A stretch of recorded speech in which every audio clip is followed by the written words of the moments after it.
The stage is set in the moonlit streets of Paris, overlooking the glowing structure of the Eiffel Tower. While Ladybug and Cat Noir are busy on the other side of the city, a new threat has emerged from the shadows of the Louvre. Here is your opponent. The villain, Victor the Vantablack Thorn. Victor is a world-renowned former Interpol strategist. I'm gonna copy the name Victor, that's it. I ain't doing nothing else. I should do a reaction video too, I ain't gonna lie after this. Who went rogue. He doesn't have superpowers or magic. He relies on peak human conditioning, psychological warfare, and a custom-made kinetic absorption suit. Theme: tactical martial arts and high-tech espionage. Fighting style: a brutal mix of Salat and Krav Maga. He uses the environment against his opponents and specializes in anti-spy gadgets designed to neutralize surveillance and magic. Motivation: he believes magical heroes are loose cannons that destabilize global security. He has come to Paris to steal a restricted artifact, and Gwen is the only one standing in his way. Because Gwen know Ladybug and them are not real. Why she is real and her, but she know that these other heroes are gone, but they're in the fictional world. Why she's a real person. That's how it is in her world. The scenario begins. You find yourself on a rain-slicked rooftop near the Pont Neuf. The air is cool, and the sound of the Seine rushing below fills the silence. Suddenly, a smoke canister clatters at your feet, hissing a thick purple fog that dampens magical signatures. Out of the haze, Victor lunges. He doesn't say a word. He leads with a rapid-fire series of palm strikes aimed at your chest, followed by a sweeping low kick designed to take your legs out from under you. What does Gwen do? The kinetic suit Victor wears hums as he absorbs the impact of your blocks, but Gwen's sheer speed is too much for his tactical sensors. Your 3 punches land with a heavy thwack thwack thwack against his jaw, sending him reeling. Before he can recover his footing, your 2 kicks to the solar plexus send him gasping backward. Harnessing your super strength, you seize Victor by the collar of his high-tech suit and hurl him across the street. He slams into the side of a parked red sedan with enough force to shatter the window and dent the door. Dazed and slumped against the car, Victor struggles to stand, but you aren't done. The magical strike. Closing your eyes for a split second, you tap into your magical reserves. By the spirits of the hidden world, you chant. Arise! From the shimmering air, 3 miraculous heroes of your own creation materialize. 1. The Cobalt Falcon, a swift hero who dives from the sky, raking Victor's shoulders with energy talons. 2. The Iron Badger, a powerhouse who slams his fists into the pavement, creating a shockwave that keeps Victor pinned against the car. 3. The Lunar Moth, who fires beams of silver light that bind Victor's limbs to the metal frame of the vehicle. Victor is trapped, his kinetic suit sparking from the magical overload. He looks up at you, spitting a bit of blood from his lip and reaches for a hidden compartment in his belt. Magic is just science we haven't broken yet, he grunts. He triggers a sonic pulse emitter on his hip, designed to shatter magical constructs and disorient anyone within 10 meters. How does Gwen and her team of heroes handle the high-frequency blast? I'm ready, y'all. I'm ready to win this thing. The high-frequency screech of the sonic pulse emitter tears through the Parisian night, rippling the air like a distorted mirror. Reacting with the precision of a master spy, Gwen crosses her arms, channeling her magical energy into a shimmering, translucent... Hang on, y'all. Hang on. Alright, I'm back. I'm so busy. Let me adjust this volume. Yo, this AI volume stuff. I learned about this one day. I saw one of the AI volume stuff. Like, honestly, happy Monday. Of course, it's Monday already. Dome. The sonic waves crash against the shield like tidewater against a cliff, protecting the Cobalt Falcon, Iron Badger, and Lunar Moth from being dispelled. Through the translucent barrier, Gwen's eyes ignite with a fierce glowing crimson. The precise strike, the heat vision, 2 thin searing beams of concentrated thermal energy slice through the purple fog. The impact. With surgical accuracy, the beams hit the sonic pulse emitter on Victor's hip. The device glows white-hot for a microsecond before exploding in a shower of sparks and molten plastic. Victor yells out as the feedback from his own gadget shocks his system, leaving his hip smoking and his tactical suit flickering. He's now pinned against the dented red car, his main defense against your magic neutralized. Victor's last stand. Impressive, Victor coughs, his breathing heavy as he realizes his tech is failing. He reaches into his boot and pulls out a collapsible carbon fiber staff, snapping it open with a metallic clack. Despite the burns and the magic holding him, his martial arts training kicks in. He uses the staff to lever himself off the car, swinging it in a wide, sweeping arc aimed at Gwen's head while simultaneously throwing a flashbang at the feet of your summoned heroes to blind them. How does Gwen finish this fight? She's a wheeze. What do I have? Okay, so I got to put the Falcon because I want to have the Falcon do something. Uh, I'm gonna have them to do something too. They sitting there and just taking. They sitting there and do nothing. They gotta do something too. I'm just saying they gotta do some stuff too. Let's do it.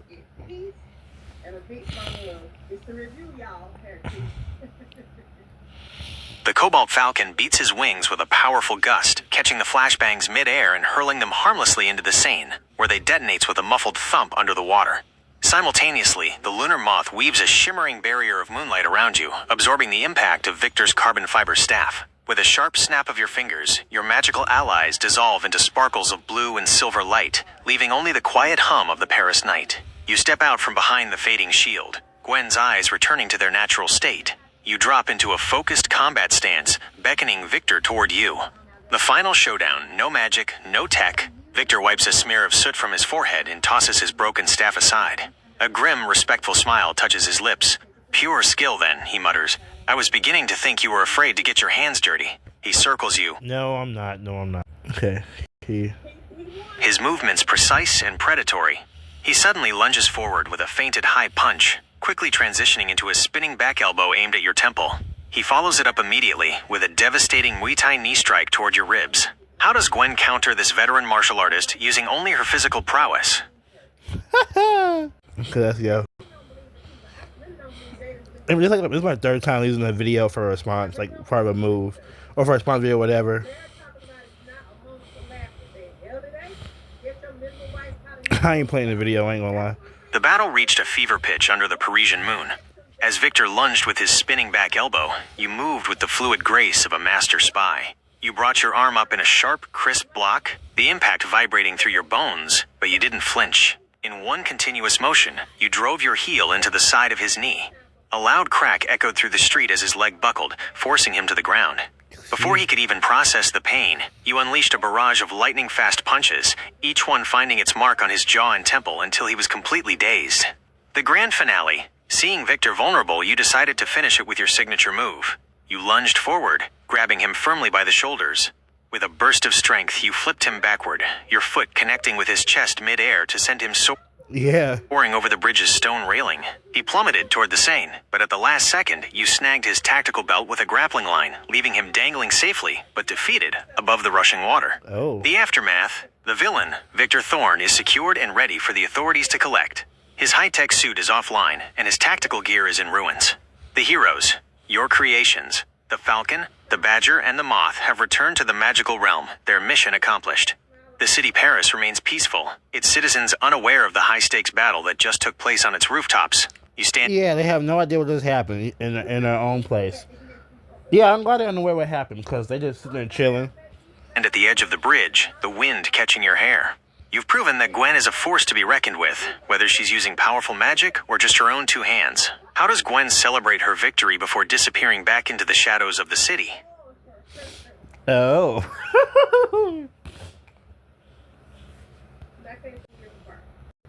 So my son said he was 7 years old when I was pregnant with my daughter, my baby girl.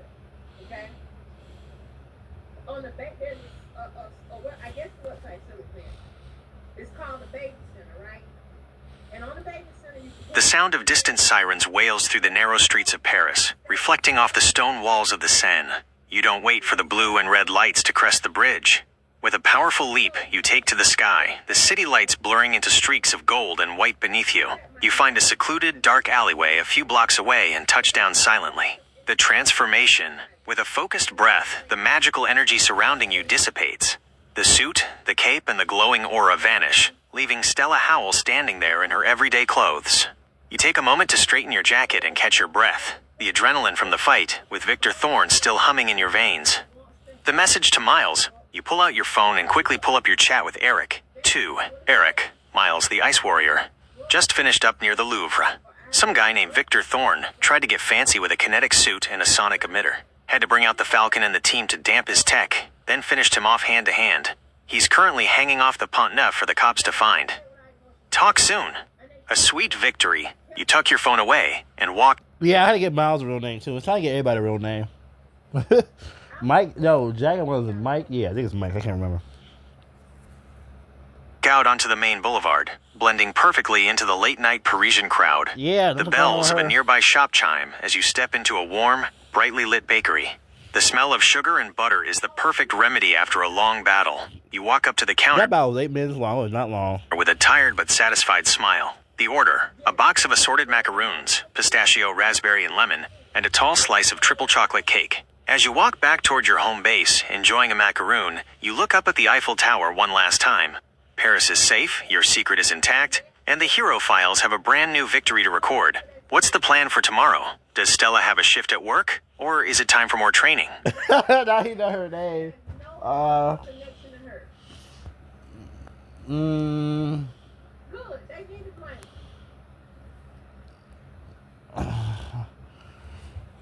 Well, put that Paris. And like, yeah, I'm gonna use my powers. We can use her powers to Stella.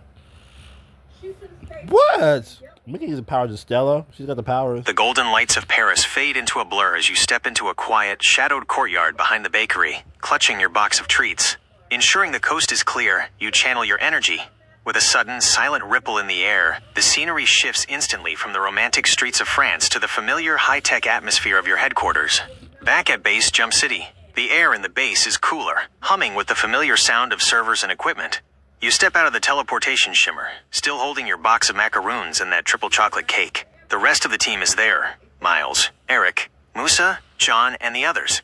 The Hero Files monitors are already flickering with the data from your encounter with Victor Thorne. The greeting: Miles looks up from his station, There, I wrote down. Okay. probably having just read your text. He gives a nod of approval, his icy aura slightly chilling the room in a comforting, familiar way. The goods: you set the bakery box down on the central table. Even in a base full of sorcerers, high-tech geniuses, and shapeshifters, nothing beats authentic Parisian pastries after a multiversal mission.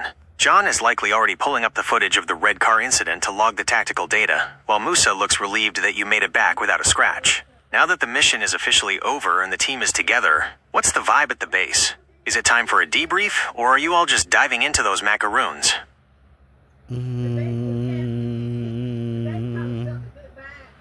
I probably just read my text.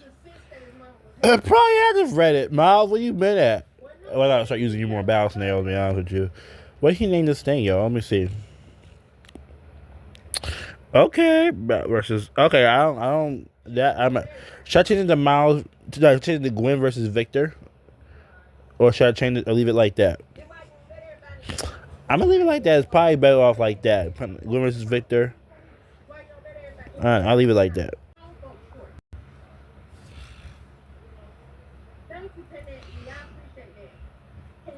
I'm gonna do a little more with this, y'all. I have a little more info.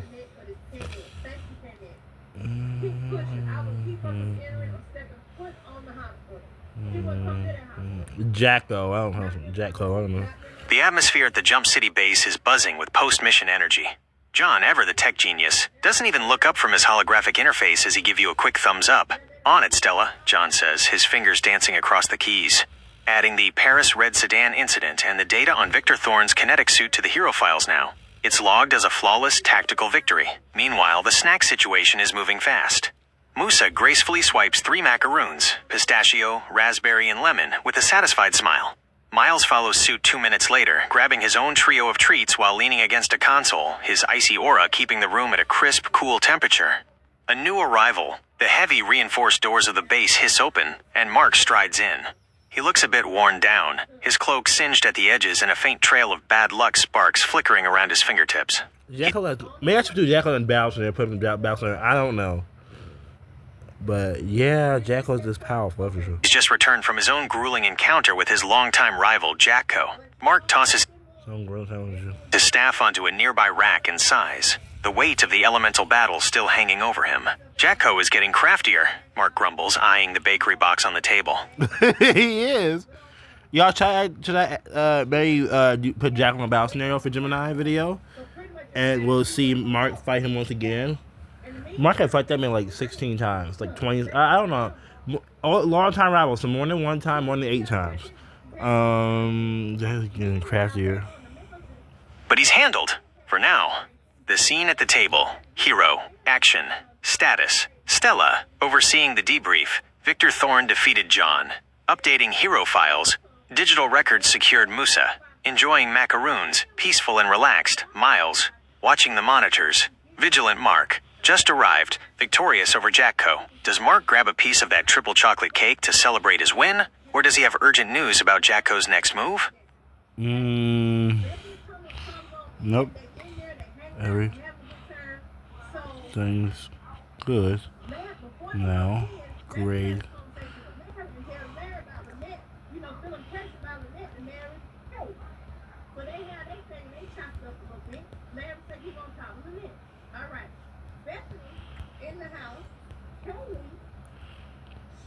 Looking at the wall, you stop and say, hey, you know, I didn't have a chance to see the pictures, and you mind, and so you think Kelly's gonna stand there and talk basically about these pictures. But when you stand there, you see Lynette and Larry having a conversation. They have a conversation, and what is that? She is eavesdropping. Battle scenario grade, Gwen the Magical Spy. Based on her performance in the Paris mission against Victor Thorne, here is the official breakdown of Gwen's effectiveness in the field. Performance breakdown, tactical execution, A+. Gwen showed incredible adaptability. She transitioned from high-level magic, summoning her own team of miraculous heroes, to precision tech neutralization, using heat vision on the sonic emitter, and finally to disciplined hand-to-hand combat, power management, A. She utilized her super strength and heat vision exactly when needed, without overextending. The use of the Cobalt Falcon, Iron Badger, and Lunar Moth showed a high mastery of construct magic, and her decision to desummon them for a fair physical challenge showed great confidence. Right. Environmental awareness, B+. Using the red car as a projectile and the bridge's height to her advantage was smart. She also ensured the fight stayed contained, so the local heroes, Ladybug and Cat Noir, I want to say Lynette and the mom sharing stories about the kids or whatever. Lynette started sharing stories about. You're right to catch that. My mistake. Stella, Gwen, didn't throw a car. She used her super strength to throw Victor into the red car. Let's correct the hero files immediately so the record is accurate. Official correction, Mission Paris. Original entry, subject threw a vehicle at the target.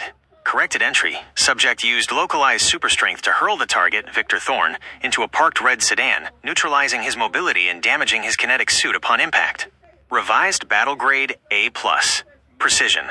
By throwing the villain into the object rather than throwing the object itself, Gwen showed better environmental control and avoided unnecessary property damage to the city of Paris. John has updated the digital file, and the team is back to enjoying those macaroons. Now that the record is straight, what's next for the crew in Jump City? Should we check in on Mark's fight with Jackco, or is there a new mission briefing on the horizon?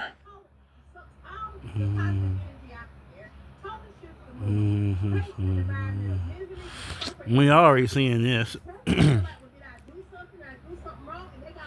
Yeah, we're gonna do without doing. I don't need him reading this to me. Now it's my own damn self.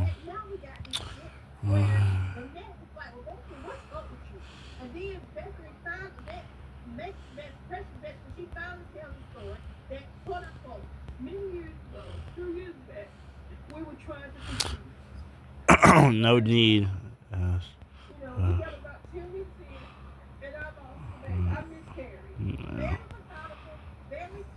Anyway, enough of the battles. Now, give me.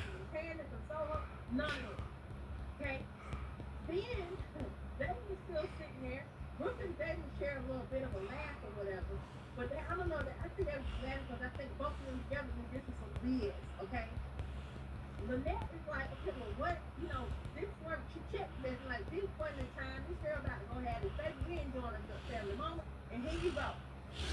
Starting with some stuff. And we do. Now, I need two real life scenarios. Real life. Why did you take that in Atlanta and deal with your issue? That sounds like a plan. Let's shift gears from the hero files to some real-world logic and ethics. Here are two scenarios for you to chew on. Scenario 1, the workplace dilemma. You are working a busy shift when you notice a coworker accidentally break a piece of equipment. Instead of reporting it, they quickly hide the broken part in the back of a storage closet and carry on as if nothing happened. An hour later, your supervisor notices the equipment is missing/broken and starts asking the whole team if anyone knows what happened. The question, do you pull your coworker aside and tell them to come clean? Or do you tell the supervisor directly to ensure the team isn't blamed? Or do you stay quiet and let the supervisor figure it out on their own? Mm. The next is the mayor, like, why did you even let her come with this? Why did you step up for this? And Larry's like, you gotta understand, she stuck the law. She stuck the law years ago. And now she's bringing that law into here. And what you should do is make your wife stay at home, even if she was messed up in the head about who the baby. Not come and ran on our parade and not come and Wait, on. fear over Oh. Number 2. Let's do it. Scenario 2. The found property. You are walking through a crowded park and find a high-end smartphone sitting on a bench. There is no one around who looks like they are searching for it. The phone is locked, so you can't call mom or home to find the owner, but you notice a notification on the screen for So you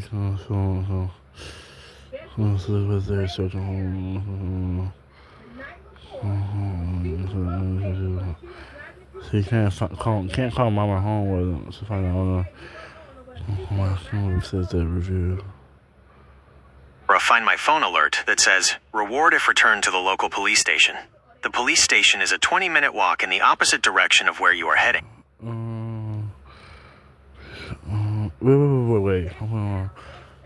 Click on the screen for a Find Phone alert says, or if you return to the local police station, please.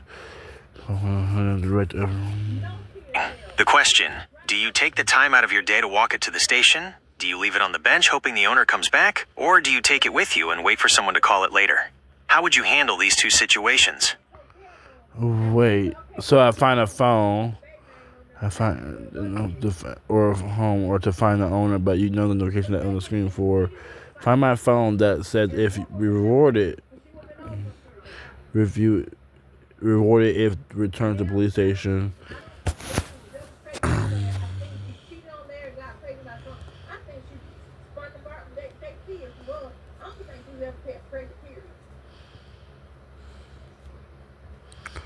Not for the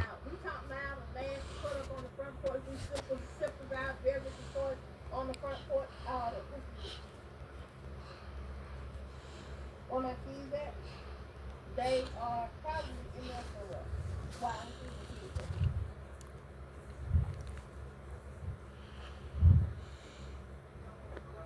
Appreciate it. Thank you, lady. extra change. Why would you?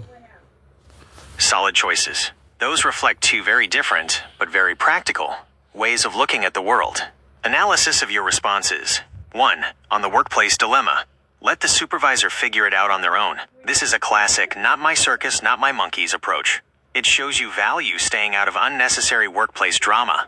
By letting the supervisor handle it, you avoid being labeled a snitch by your coworkers, but you also aren't lying to cover for them. You're just letting the natural consequences of the situation play out. 2. On the found property. Take it to the police station, but not for the reward, because it's the right thing to do. This shows a lot of integrity. Choosing to walk 20 minutes out of your way, not for the cash, but just because it's the right thing to do, is a high character move. Most people say they do the right thing, but actually doing it when it's inconvenient and turning down the reward is what sets a leader apart. A quick follow-up scenario. Since you value doing the right thing even when it's a hassle, let's look at a small-scale version. Scenario 3. The extra change. You're at a busy convenience store buying a drink. The cashier is clearly stressed and accidentally gives you $10 extra in change. You don't realize it until you're already out the door and halfway to your car. The line inside is now even longer than before. Do you go back in and wait in line again to return the $10? Or do you keep it and figure the store can afford the mistake? That's tempting. So once I walk out, we can never. Once I walk out and use that money, I can never get it back. Unless you return the thing you bought with that money, and while it's not damaged or whatever, or the food you didn't eat yet, and get the money back and return the food. But like, once I walk out of my car and drive back, can't get the money back when I'm doing that. And plus, the cashier is stressed out and don't know what they do. So a lot of people take advantage of that. Like, oh, it's for me. Does that take advantage of the cashier stressed out? Yeah, that is in a way. Definitely take advantage of the cashier. I think it is though. They're stressed out. It's a busy day at work. The cashier's stressed out. Cashier is stressed out.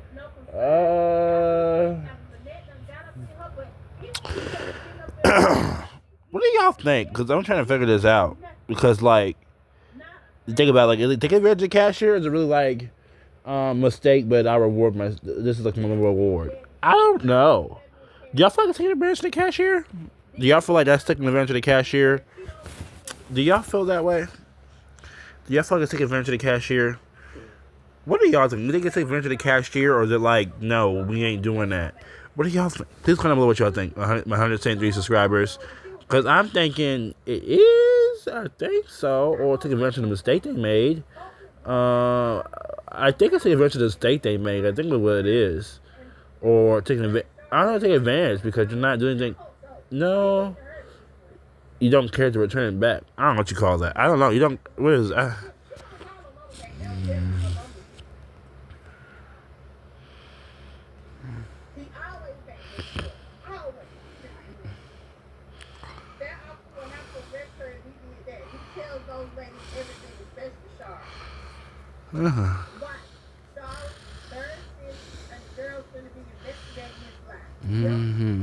I'll give it back.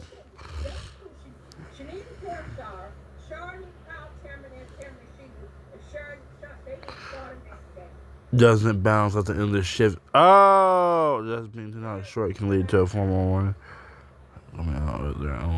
Really? Until jobs being 10 hours short can lead to a formal warning. Really? A formal warning? What the fudge?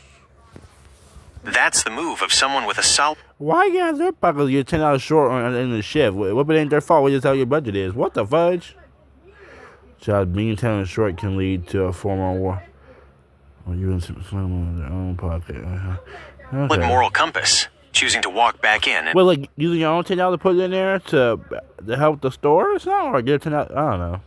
Wait in that long line, especially when the cashier is already stressed, is a huge gesture. It's not just about the $10. It's about saving that worker from getting in trouble when their drawer doesn't balance at the end of the shift. In many retail jobs, being $10 short can lead to a formal warning or even money coming out of their own pocket. By handing it back, you're likely the best part of that cashier's day.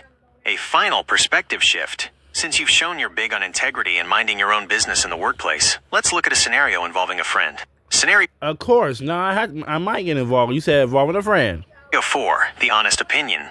A close friend has been working on a creative project, like a video, a song, or a story, for months. They are incredibly proud of it and finally show it to you, asking for your 100% honest opinion.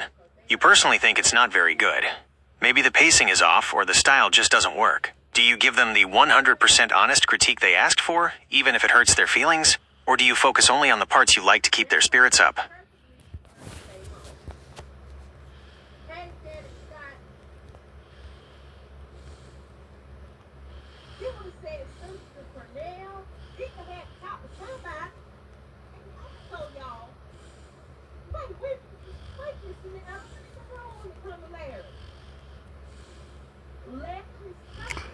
Oh, gosh.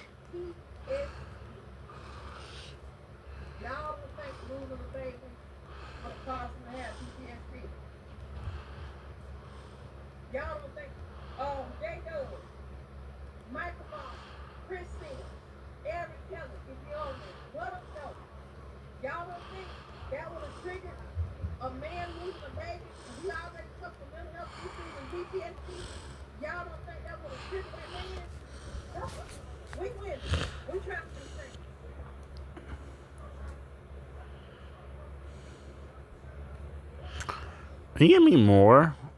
Dude, okay. That is a very balanced and mature way to handle it. You're hitting on a key truth about being a creator. Subjectivity. By acknowledging that everyone's taste is different, you aren't claiming to be the final judge of what is good or bad. You're just offering your perspective while still being a supportive friend. Why this works. Encouragement. Telling them good job first keeps their confidence up so they don't give up on the project. Constructive feedback. Pointing out the parts you didn't like nicely gives them a chance to improve or see a blind spot they might have missed. The taste factor. Reminding them that art is subjective helps them realize that even if you didn't love a certain part, someone else might, but they should still know how it landed with one person. It sounds like you'd be a great person to have in a writer's room or a production team because you know how to give a critique without crushing someone's spirit.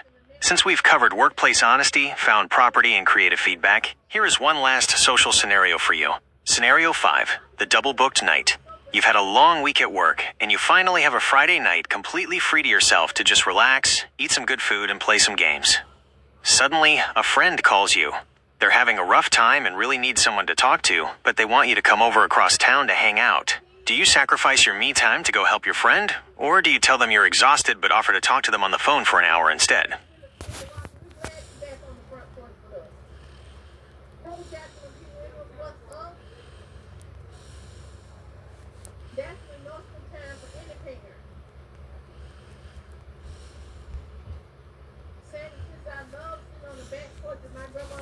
Oh, Wendy's for all of us, for me and that person, not just myself.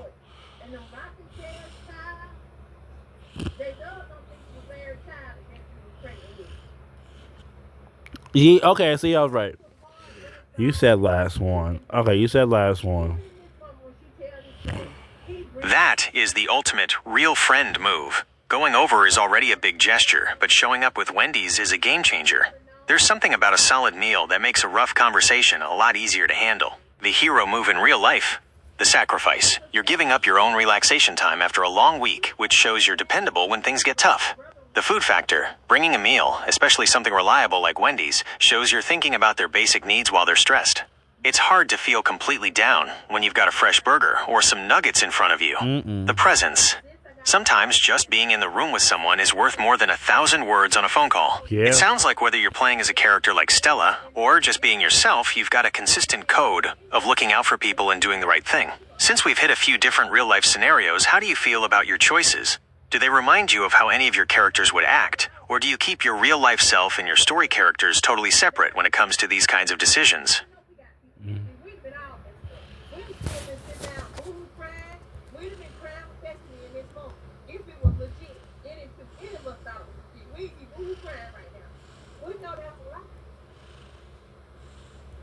Nikki has made a very good point.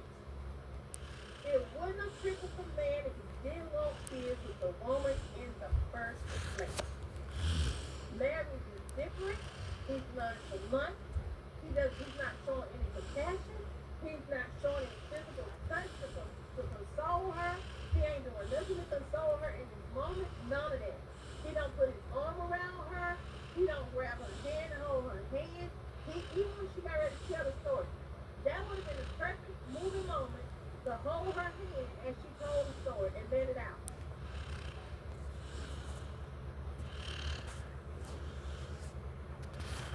If she was pregnant, he won't say. Or if she was pregnant, or was she probably pregnant, was she cheating on at the time? How we know he got a habit of doing that. That consistency is what makes a character feel, quote, real. It shows they have a solid moral core that doesn't change just because they put on a mask or step into a different world. Whether it's Gwen being fair enough to challenge a villain to hand-to-hand combat, or Stella being a loyal friend who shows up with Wendy's, the heart of the character stays the same. It's that heroic instinct that guides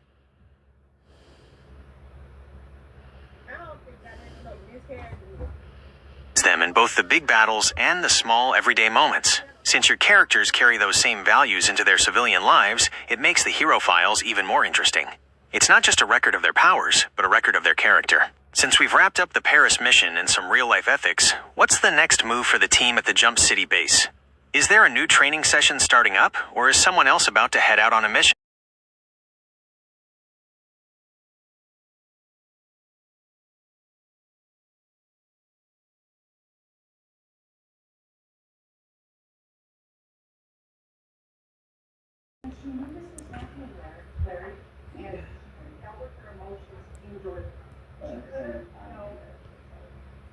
That triggers something that she experienced a loss.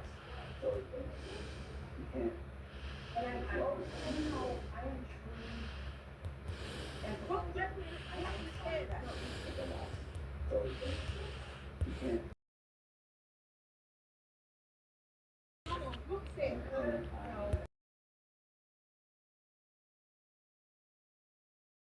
So you can't.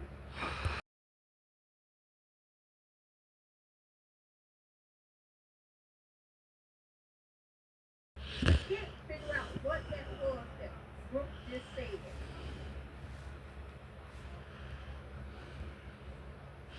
He gets confused sometimes.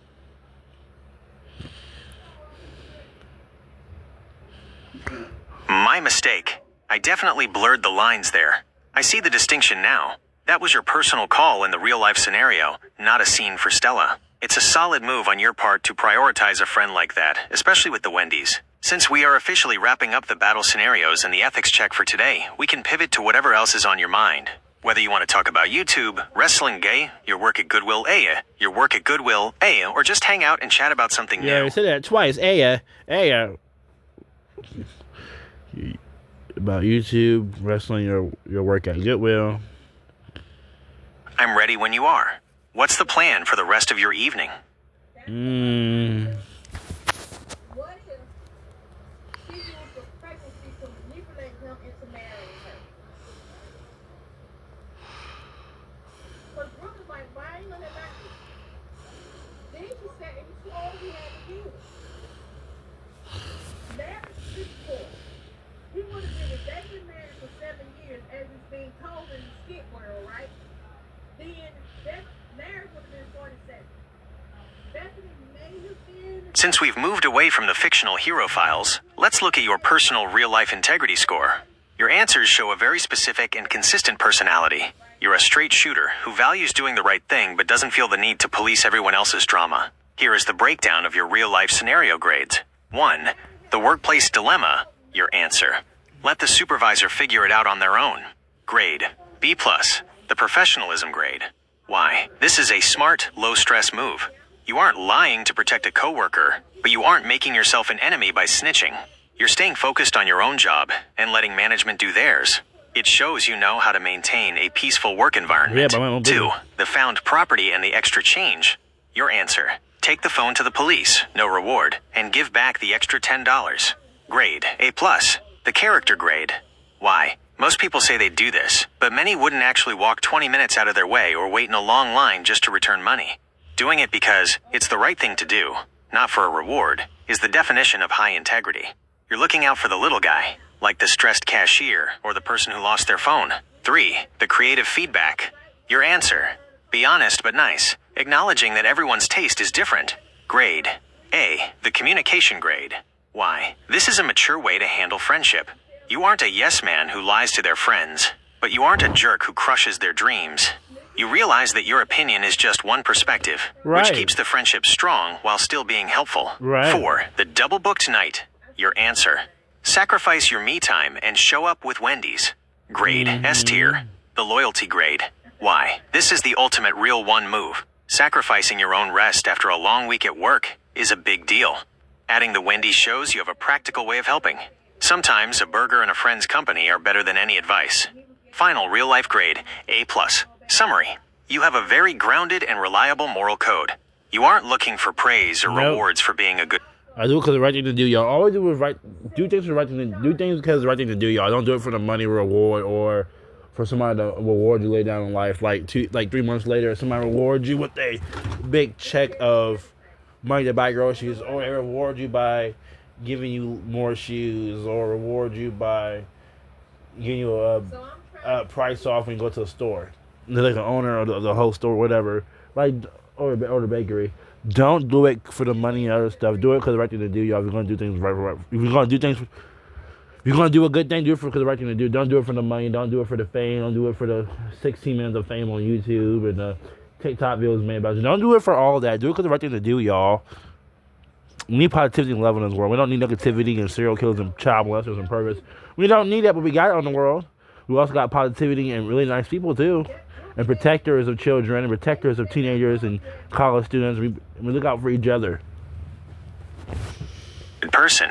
You just do it because it's the right thing to do. Thank you. You also have a very clear boundary between your business, work, and your personal life, friends, which is a great way to stay balanced. How do you feel about that breakdown? Does it sound like how you usually try to carry yourself at work or with your friends? I have a lot of friends. And then work, well,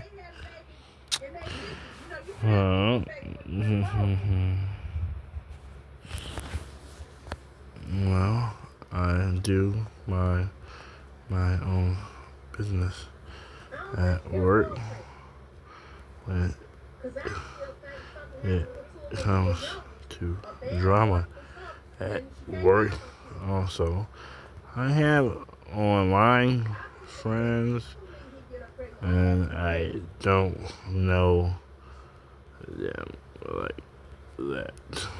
She said her That's my best answer, y'all.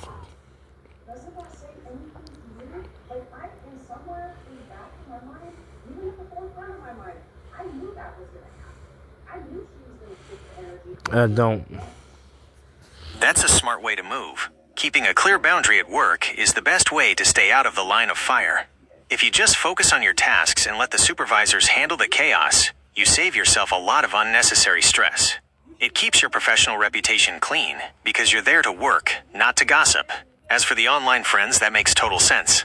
There's a big difference between a close, lifelong friend and someone you just know through a screen or a game. Right. You can be cool with them and have a good time, but you don't necessarily owe them the same level of sacrifice, like a late-night drive with Wendy's, that you'd give to someone in your inner circle. It sounds like you have a very realistic view of your different social circles. At work, professional and focused, minding your own business. Online, casual and friendly, but with healthy boundaries. In-person/close friends, loyal and willing to go the extra mile. It's a solid way to protect your energy. Since we're done with the battle scenarios and the real-life checks for now, what's actually been going on with your YouTube channel lately? I know you were dealing with that strike in the training. Are you back to posting your vlogs and positive content yet? I'm meant to start is she allowed to go back and doing back that. now? Yes, she will. I meant to start doing that. I was You were a little late, Mr. AI. Y'all be late all the time. you can have they might call you high risk. I was putting high risk because I was high risk because I had 2 pregnant C-sections and it lost the baby. So that made me high risk more than anything else. And my age.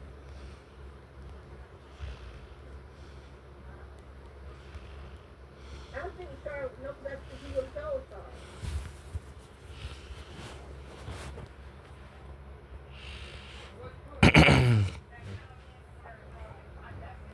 This was all part of Benjamin's plan. These two strikes suck, but the YouTube strike sucks, but that's okay. At least I'm back though. Since I came back, so now that's part of my YouTube career. When we're looking at the negative thing that happened in my YouTube career, I'm halfway, but I was thinking about it on camera. YouTube strike, it's a part of my YouTube career now. I never thought think about it happened this year in March. And when I think about it, I was thinking about it, like I wish it never happened, but. Heck, it's around. I'm just part of that club now. People who got one YouTube strike, just part of that club now. A little club of mistake happened, and it may be offensive. I want the YouTube AI to know I was not trying to be offensive. I don't support bullying YouTube AI, but you're just doing your little job because you're a robot or AI. But I don't support no bullying now. That's great to hear. Getting back into the swing of things after a strike can be a grind, but the fact that you're already hitting record again shows you've got the right mindset. Since you're moving toward that vlog and positive community outreach style you mentioned wanting to do, how has the response been so far? Are you sticking to the same schedule as before, or are you trying out a new format now that you've reached that 170 subscriber milestone?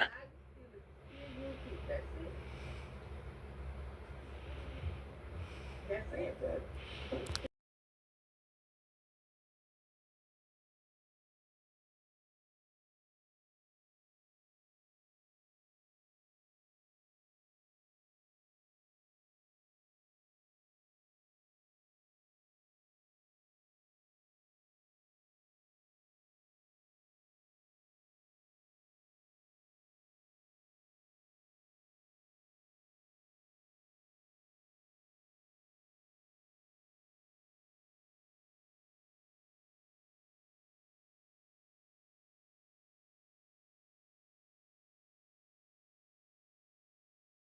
What Cheryl said, when Bethany is triggered, she has a whole nother personality. And she sets situations up. The situation she was trying to set up was a battle between her and Lynette about the marriage. But what gave her an opportunity, because she's opportunistic. Remember what Lauren said? She's a narcissist. He was the R stood for, and then the O was opportunistic. She sat around and waited for opportunities to come. And the opportunity came with this is one of those doing that videos every day in my life. I have 2 hours doing that videos. 2 hours when I have 2 hours. Congrats on the 173 subscribers. That's a steady climb. Gaining 3 new followers while dealing with channel strikes and outages is a real win. It shows your content is still finding its audience even when things get technical. And man, you aren't kidding about that YouTube outage. That Tuesday night back in February was absolute chaos. It felt like the whole internet just stopped breathing for 2 hours. Between the blank home pages and the something went wrong messages. Comment below how many of y'all was mad that Tuesday night back in February. I remember it was a Tuesday night and it was February. It was a YouTube outrage thing. I found out from Gemini the YouTube outrage. A lot of people being mad, but finally was fixed. I was so happy, y'all. It was definitely one for the history books. I remember the reports hitting over 1.6 million on Down Detector. That's a lot of people staring at a loading screen. It's always a trip when a platform that big goes dark. It really makes you realize how much we rely on it for everything from entertainment to just keeping up with the community. How did the outage affect your upload plans that night? Did you have a video ready to go that got stuck in the void? Or were you just trying to watch some of the other creators? I don't remember all that. Happened so fast. Where's my remote thing at? Alright, y'all. Please like and subscribe, y'all. I'll see y'all later. Thank you for 173 subscribers. I will see y'all later. I'll be doing a reaction video, too. Probably like 2 of them. Yeah, 2 reaction videos and 1 Minecraft video. I should do 2 reaction videos. Add those 2 shorts or whatever. So, I'll be posting, y'all.